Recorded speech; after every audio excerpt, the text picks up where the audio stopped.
Hi, and welcome back to Hot Off the Press, the show about new releases and the authors that bring them to you. It's just going to be an interesting one. That's all I can say.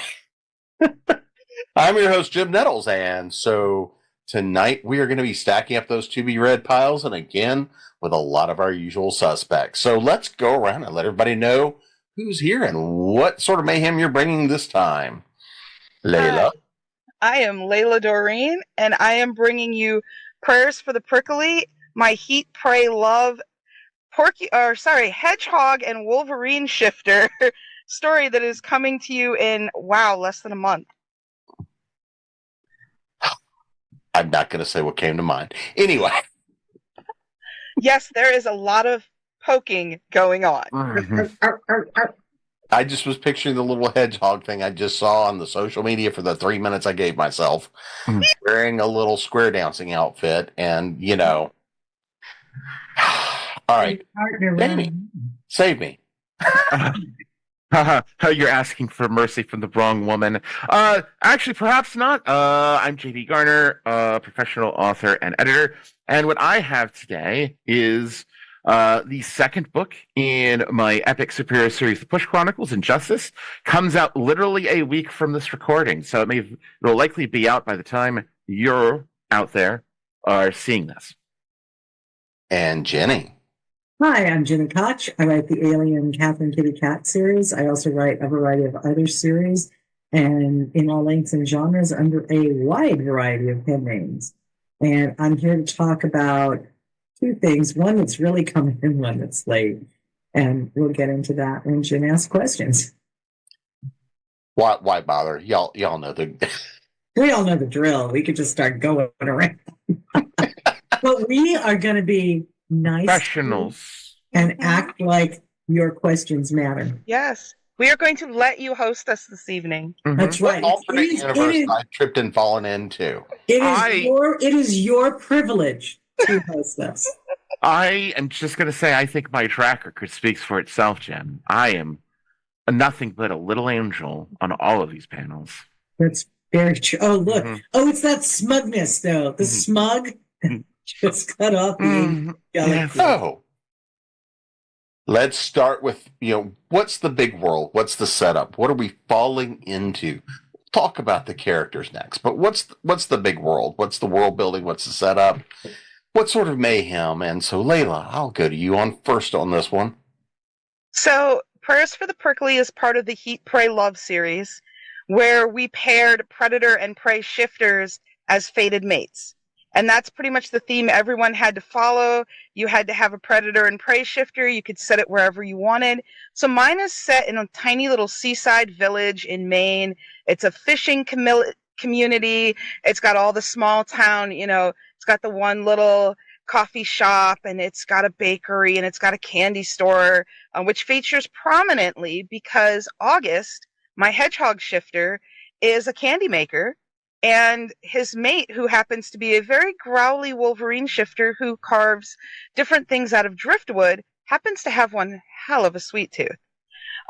So, he already comes into the shop smelling like candy, and it just goes from there. Everything is, very attached to the sea. There's walks along the beach, and there's just, it's a fun, it's a rom-com, which I don't do a lot of, and it's cute, and it's almost entirely no angst between the couple. There's a little side angst going on because, of course, I can't be one and done. There's already 2 sequels planned for this already, and I haven't even finished. I would expect no less. Right. Yeah, I would expect no less. In fact, if you said this was a standalone, we would both be going, where is Layla? Where are you? And what have you done with her? So can I suggest one of those be a lemming and the sea? Oh, wait, never mind.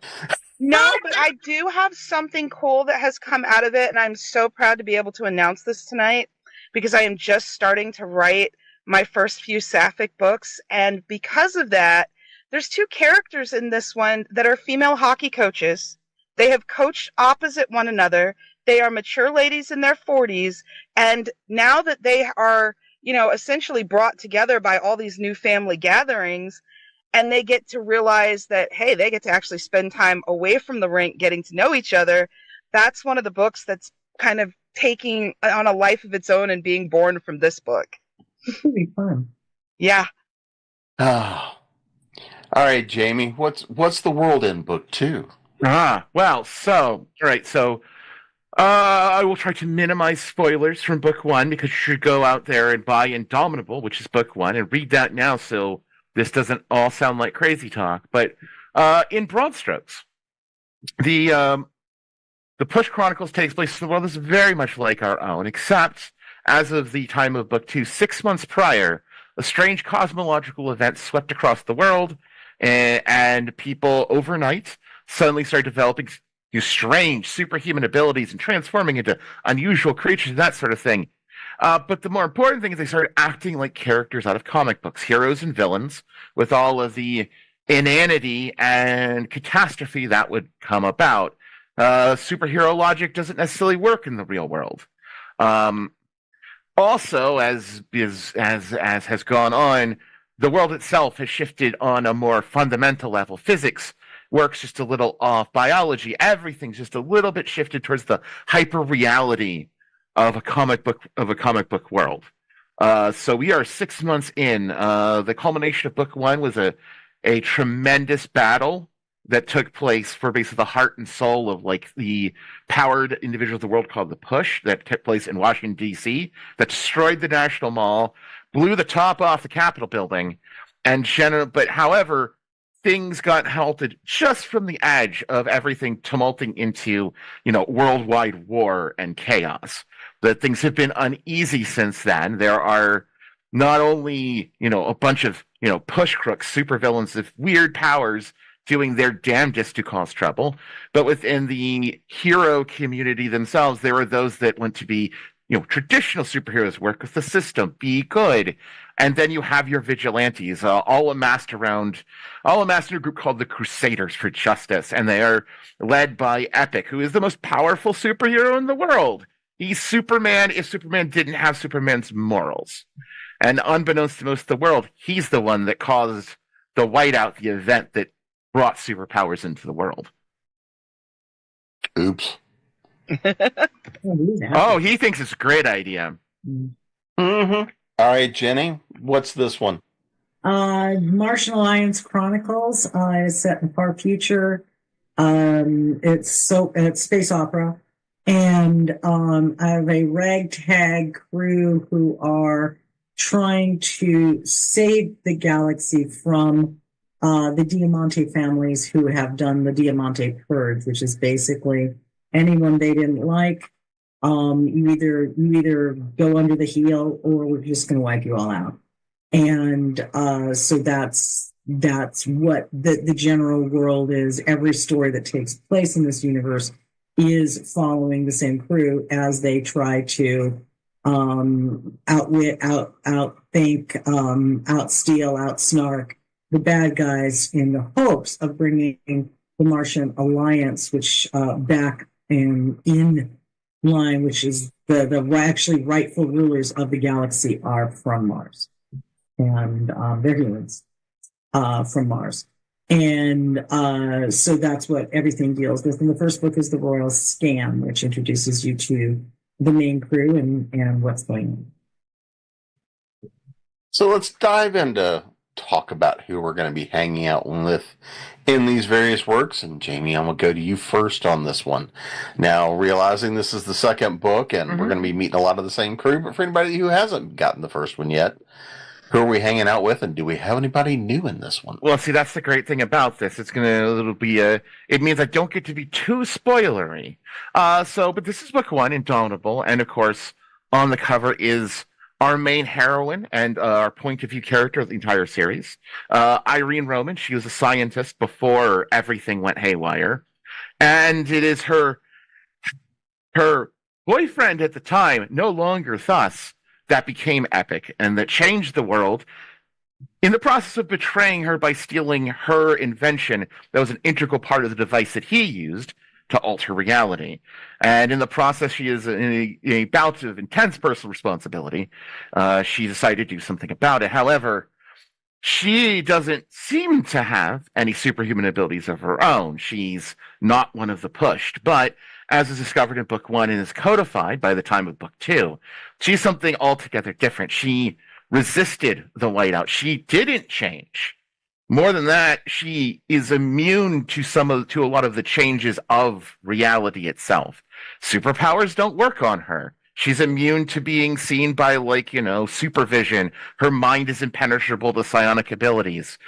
She also sees the world as it was. So, super technology looks like to her like a jumble of random parts that is only as strong as and effective as the thing it actually is. She can see people who are physically changed. She can see the person underneath. She can touch the person underneath, which means when it comes to dealing with something that's superhumanly durable, she just reaches right in and deals with the person directly, who is just as soft and squishy as usual. There are very few like her.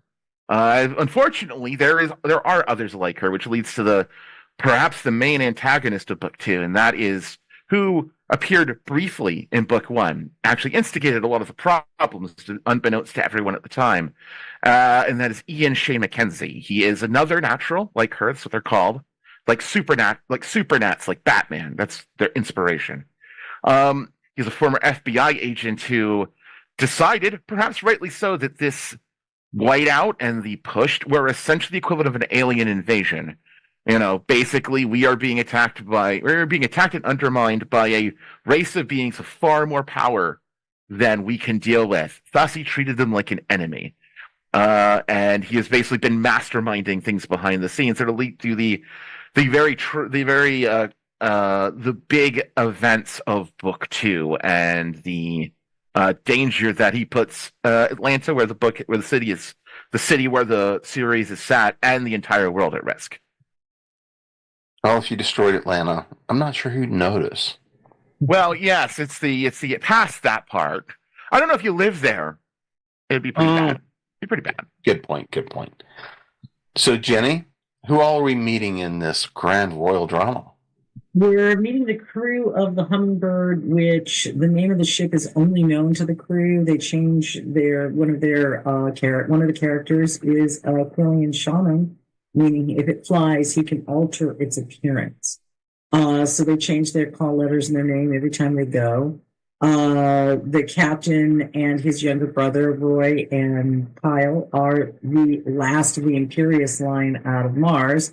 So everybody on the ship is basically in hiding, including our shifter, Dee Dee, is a first-person POV story, and it's all from Dee Dee's perspective. And she is the last, as far as she knows, she's the last shifter left alive. There are probably others that are just shifted permanently and are in hiding, but the Diamantes wiped out everybody. We have a telekinetic and someone who's psionic, and we have an arachnidan who is an eight-limbed creature, and she is Tracia, is the galley chef, because we got 4 extra arms. It really helps you with your cooking. We have one actual Earther on the ship, Willie. He's the old ship's engineer. And we have Bullfrog, who is a polywog from Polyworld, and he looks like a giant walking bullfrog. There are a lot of different races. There are a lot of different planets that are involved. Some look more human-like than others, and some don't. And it's a lot of fun to be around and meet the different people. In Royal Scam, you'll see Andromeda, briefly, the planet there, and then they go to the planet Roulette, which is a planet dedicated to gambling. So, and anybody who's read some of my other stuff, I like planets dedicated to gambling, so there's always one. There's always one somewhere in there. So yeah, roulette's a lot of fun, and but what they have to do to save the day is the excitement and the intrigue, and it would be very spoilery to say what it is they're doing. But the word scam should definitely be foremost in your mind. See, I think that's some good new swag for you to have for conventions, is you give everything away as 3D printed poker, like chips from the casino. Yeah. Mm-hmm. Yeah, Poker chips, casinos. casino chips. Yeah, the casinos would really appreciate that if they looked real. So, Uh-huh. 3D print them. Make them look. You create a collector's set. You got to get it from this one from yeah, Kitty Cat. You got to get we'll talk. I like it. We'll talk later. We'll talk. Layla. So let's learn a little bit more about our favorite mated pair. So, August, like I said, he's the candy maker. His brother Everett is the chocolatier. So each of their shops is on either side of the bakery that is run by their aunts and several cousins. It's a whole family thing. Like everyone in the back is related to everybody, and they kind of run between the three shops and work the counters and everything. And it's just a fun, lively little place to be, except Ollie's mom has been causing a bit of trouble. Ollie is Gregor, August's mate's younger brother, who runs his shop. So you've almost got like everybody's calm and they're getting along. You got this one person, just one, that just is the mayhem in the story.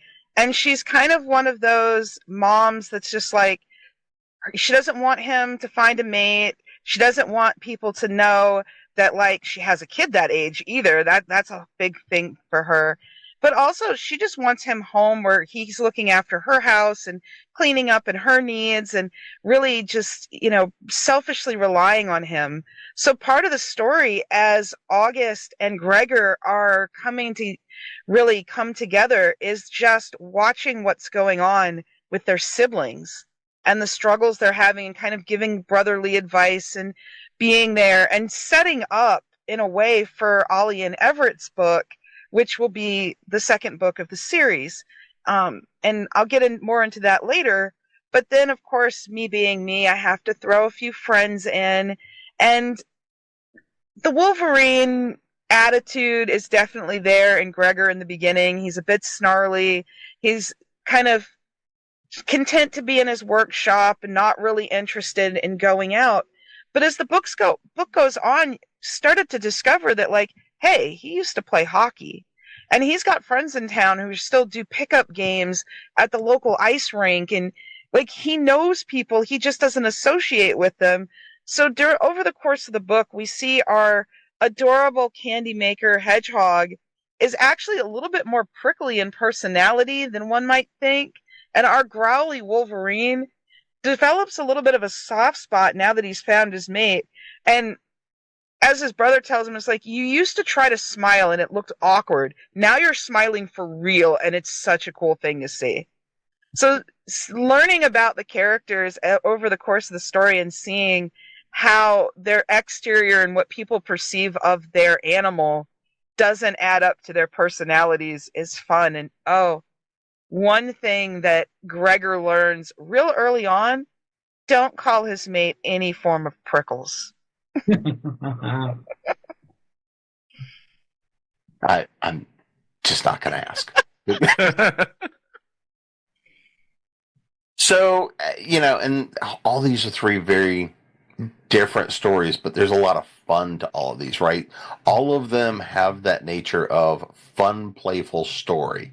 All of them have a little bit of that extraordinary to it. So, Jenny, when you think about the story, without getting spoilery, unless of course you want to do that, what's one of the fun pieces out of this that you just, you want to let everybody know?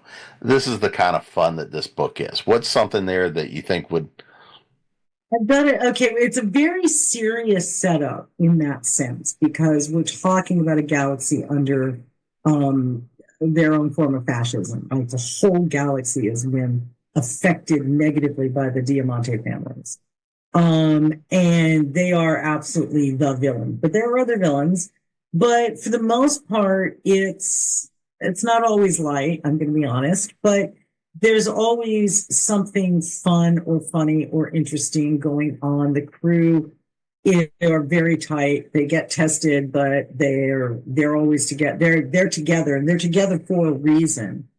And having a shifter who her her mate, her guy is Roy. She and Roy are the couple on the ship, and she's always, what do you want? It's like, as long as my cute little voluptuous redhead is what you got, that's what I'm looking for, right?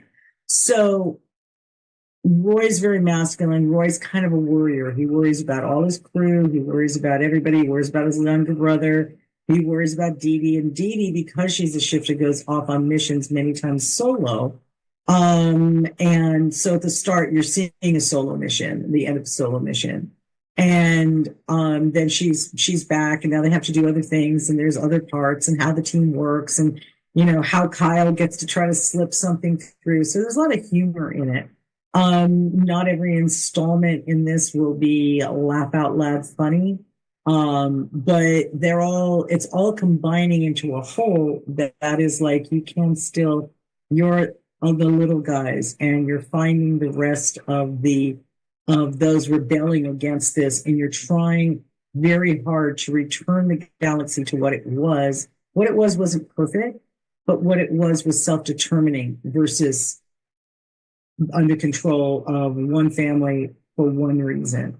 And so part of the goal is to figure out, what is it that they want? Why are they going after some races I get and some races I don't? And so that doesn't come up much in the Royal Scan, but it will come up in later installments. So you're going to get to go all over this galaxy and all over meeting all these different natives, and dealing with their planets and how they're different, but how somewhere they're gonna, like I said, they're gonna lie, cheat, steal, scam, con, and try to beat the bad guys every step of the way. So there's a lot of fun. Some of it could be rollicking. But yeah, it's overall, I would say this is a fun space opera where the stakes are really high, but it all comes down to the interpersonal relationships and how they work as a team, individually and together. Layla? Wow. Well, it definitely a lot of family vibes. And seeing the different dynamics within a family. Like Gregor early is going to speak to his folks, once he's discovered his mate. And, one of the jokes is like, his dad does not like anyone on the lawn. He's like the crotchety old guy that's like, get off my lawn, and da-da-da. But then, he's listening to his dad and his mom go back and forth because his dad doesn't want to empty the garage and take the things to the thrift store so that his mom can use the garage for a pottery studio, even though the dad hasn't used it to rebuild cars in years. But then as he's listening to them go back and forth, and the mom is finally like, if you won't take the stuff out, I'll just put it on the lawn and have a yard sale, a lawn sale. And, but listening to them, it's just fun back and forth. But then Gregor really realizes that, yeah, the dad finally is like, okay, fine, I'll take the stuff in, da-da-da. Just promise you won't be out there all night long working on your pottery. Because he finds out his dad still waits up in the living room with the TV on so that he and his mom can walk to bed together. And it's something he never would have thought about since he's 30, he hasn't lived in the home in years. But he starts paying attention to these older mated couples. He starts to really look at the dynamics between them and what others on the outside might think is like contentious at times, or even, maybe not as loving as it could be because they don't outwardly show it. But then he starts seeing all these little things, and he starts listening to his uncle while they're doing renovations around the house, getting it ready for the nest.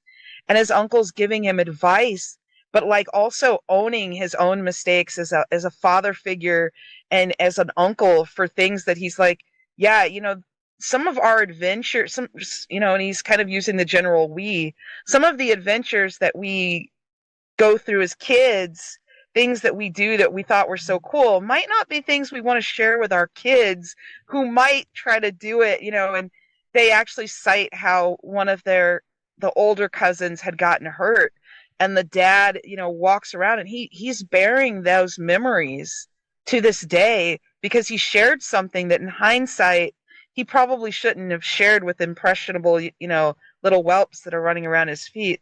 So it's really about growth within a family and learning from family. And you've got Auntie Eunice and Aunt Jean, who are just this awesome, pair of sisters who run the bakery and are kind of really the ones who are watching over everything that's going on. And it's just layers and layers of family. And as the series is going to bloom, that's how we're going to get to the two hockey ladies and them having a chance to meet. But also, I can't wait to write that in winter too, because this family loves impromptu hockey games on the pond behind the houses. And a lot of the houses are around this circular pond, and the family owns the whole property, including the pond.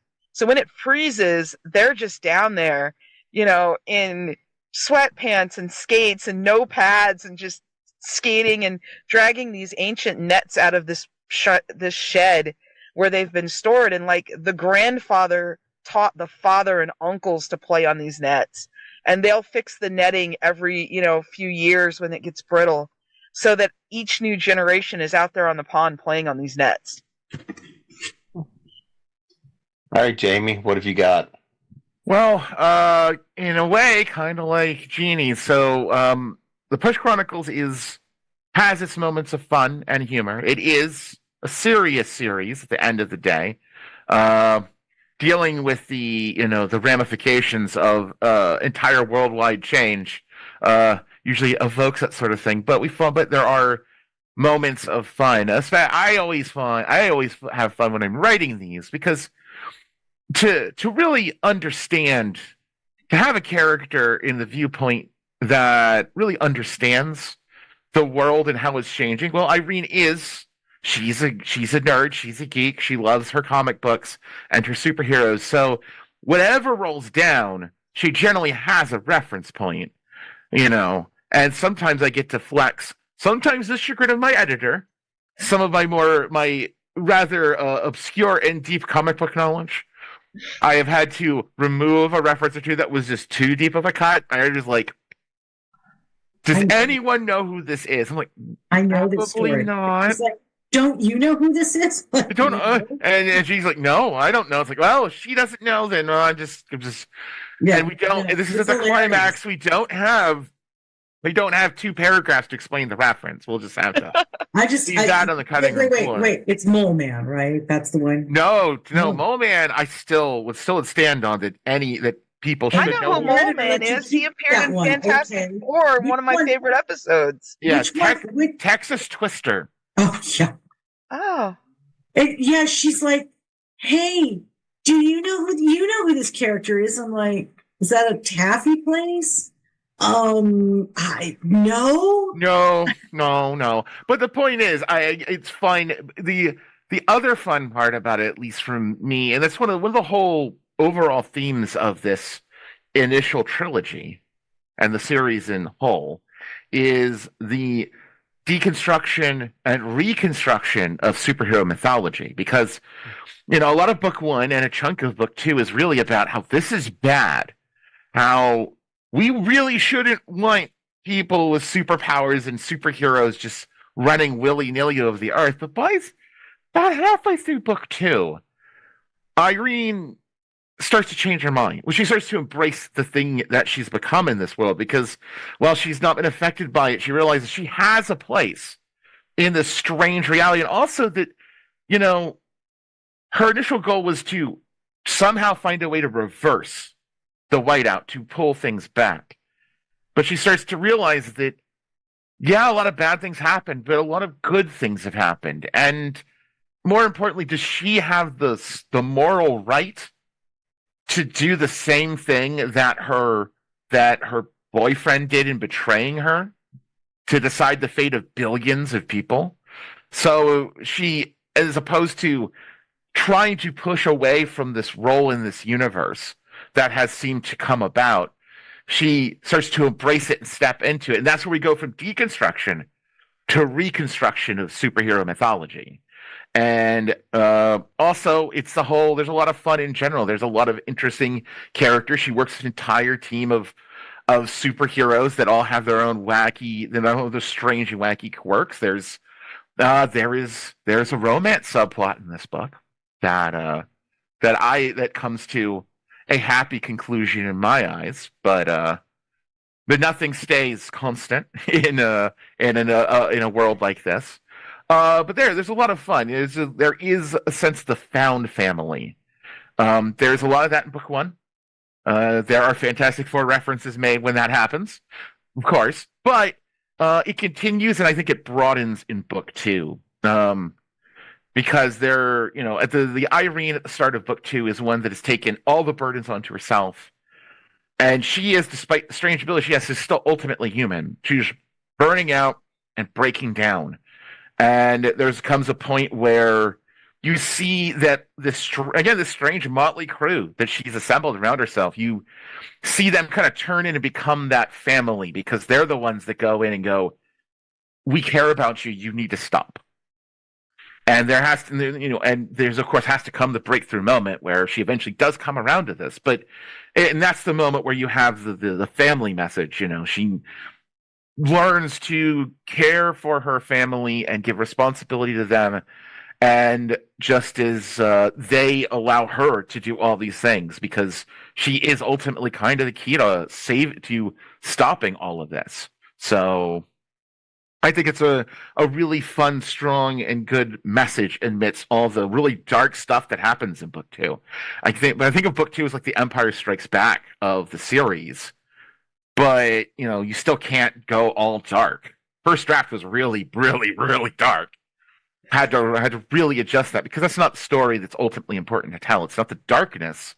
The darkness is there to highlight the light, not to overshadow it. Well, sounds like we've got plenty of stuff to stack on that to-be-read pile. So let's make sure everybody knows where to find you guys. Website, social media, and of course, remind them which book this is they need to get. So, Layla? So this is Prayers for the Prickly, and it comes out on May the 5th, part of the Heat, Pray, Love series. It will be on Amazon and Kindle Unlimited, and you can find me at Rainbow Lyrics and Mellow Mushrooms, Rainbow Lyrics and Mellow Musings, Layla Dorine, author at Wix.com, Facebook, Blue Sky, Pinterest, Instagram, but not X. Jamie? If you decide you give a fuck about what I've talked about today, you can find information on both Injustice, Indomitable, and all of the various books I write under my 3 different pen names at my website, jdgarnerwrites.com. All my books are released currently by Ginger Blue Publishing, and they're on wide release. I know some people are still they like to have options.